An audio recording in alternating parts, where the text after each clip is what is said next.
Bismillahirrahmanirrahim. Assalamualaikum warahmatullahi wabarakatuh. Waalaikumsalam.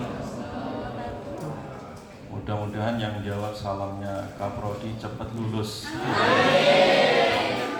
dimudahkan urusannya, dan dimudahkan jodohnya, dimudahkan masuk surga. Amin ya rabbal alamin. Assalamualaikum warahmatullahi wabarakatuh. Waalaikumsalam warahmatullahi wabarakatuh. Alhamdulillah wa kafa wassalatu wassalamu ala nabiyyina Muhammadin istafa wa ala alihi wa ashabihi ahli sidqi wal wafa wal akibatu litaqwa amma ba'd. Hadratal muhtaramin, hadirin hadirat, dan wabil khusus dari dekanat tadi sudah memberikan sambutan. Ada Pak Sekrodi yang kami hormati, ada para dosen, dan pembicara hari ini Ustadz Sofyan sama Ustadz Fuad ya. Alhamdulillah, ahlan wa sahlan Ustadz. Juga ada dosen Ustadz Mulyadi Doktor yang dihormati Allah. Kemudian para anak-anakku semua, mahasiswa, mahasiswi IAD yang senantiasa berbahagia. Senantiasa apa? Berbahagia. Alhamdulillah kita bahagia hari ini dalam rangka bermajlis dalam seminar nasional Al-Quran ya, tentang Al-Quran dan AI ya, untuk membangun personal branding dakwah di era digital. Jadi Al-Quran datang itu senantiasa relevan ya, dari tantangan-tantangan zaman, dan juga memberikan jawaban-jawaban tentang keadaan dan juga problematika serta perkembangannya ya. Fas'alu ahla dzikri in kuntum la ta'lamun. Apa selalu memerintahkan untuk fas'alu ahla dzikri ya. Kita senantiasa sebagai masyarakat ya, akademik, masyarakat intelektual, selalu diperintahkan untuk bertanya-tanya terus ya. Bertanya, fas'alu, bertanyalah. Dan bukan sekedar pertanyaan, tetapi bertanya atas dasar ilmu dan kepada ahli ilmu. Fas'alu ahla dzikri. Sehingga di situ para ulama tafsir menafsirkan Al-Quran ahla dzikri itu tidak sekedar ulama fikih ya, tidak sekedar bicara tentang hukum halal dan haram saja, tapi yang dimaksud ahla dzikri ini maksudnya luas ya, maksudnya global dan luas ya.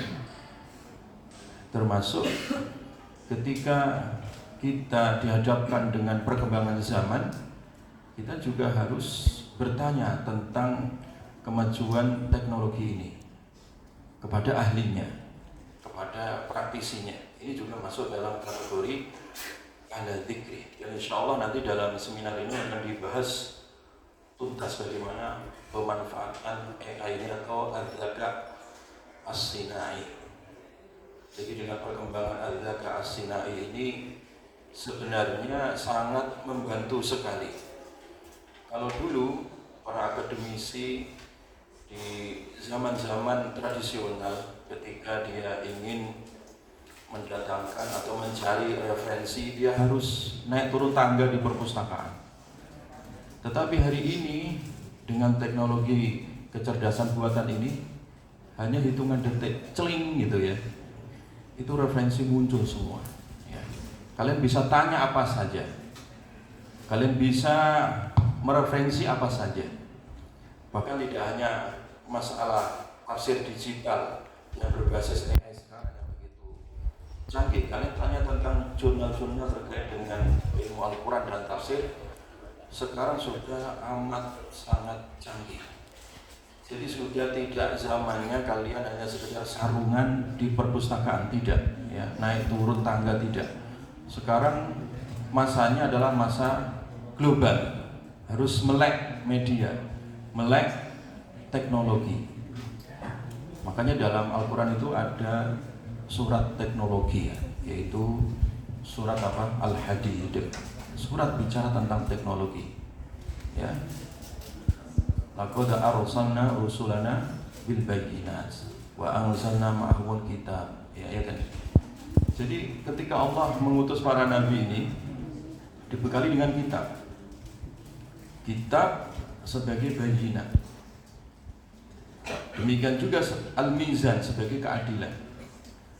Nah, antara kitab mizan itu ditambah satu. Apa? Diturunkan al-hadid. Nah, al-hadid ini sebagai simbol besar kemajuan teknologi. Kalau seandainya umat Islam hari ini di tangan kanannya ada kitab, ada ulumul Quran, ada ulumul tafsir di tangan kanan, dan di tangan kirinya adalah AI. Ini dunia berada di saku kita, gitu ya. Dunia bisa kita kuasai. Jangan sampai yang menguasai teknologi itu hanya orang-orang Yahudi, dan orang Yahudi paham betul itu tentang ayat ini. Ya. Sehingga Bill Gates, seorang Yahudi terkemuka, ketika melihat keterbelakangan umat Islam, dan keterbelakangan umat Islam ini dulu sudah dibaca. Ada salah seorang penanya ya, dari Indonesia kepada para Syekhul Azhar waktu itu, limadha ta'akharal muslimun wa taqaddama ghairuhum.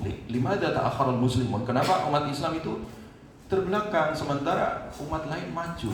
Ini sudah dibahas di Al-Azhar dan kemudian diterbitkan ulama-ulama Al-Azhar, ulama-ulama Libanon ya, ulama-ulama Damaskus.